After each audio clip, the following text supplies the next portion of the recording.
topsy-turvy town, it's like a game. Everybody has a wrong name, but nobody seems to care. They're out in the sun, having too much fun. Mr. Butcher's a baker, Mr. Gardener's a cook. If you look them up in the telephone book, everything's upside down in topsy-turvy town, in topsy-turvy town.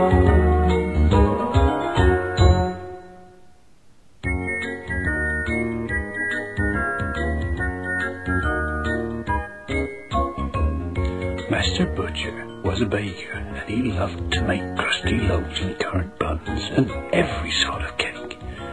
In Topsy-Turvy Town he lived above his little shop, and in the back he baked away and never seemed to stop.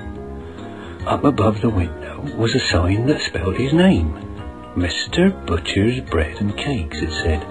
But what a shame, because although his shop was full of fancy-looking cakes, people passing by each day would often make mistakes. "Good morning, madam," he would say. "What can I get for you? Perhaps a cottage loaf, a cake, or buttered buns for two?" Looking at her shopping list, Mrs. Brown replied, "A pound of mince, some sausages and steak that can be fried."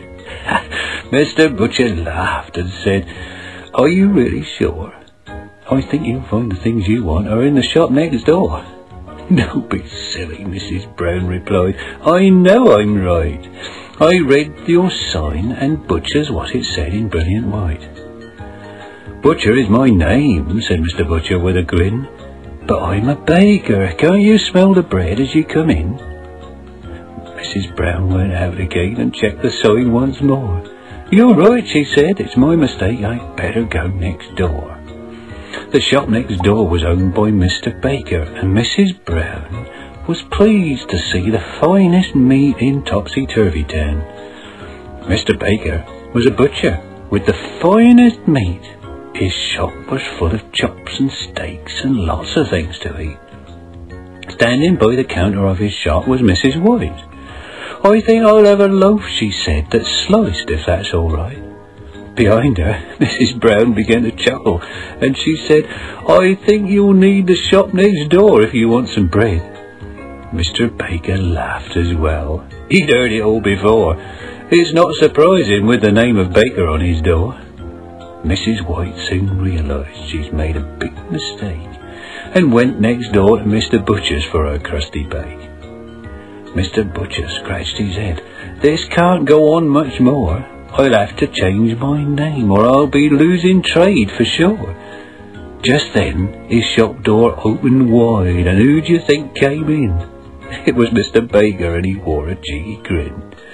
"Good morning, Mr. Butcher. Can I buy a chop?" Mr. Butcher laughed and said, "What, in a baker's shop?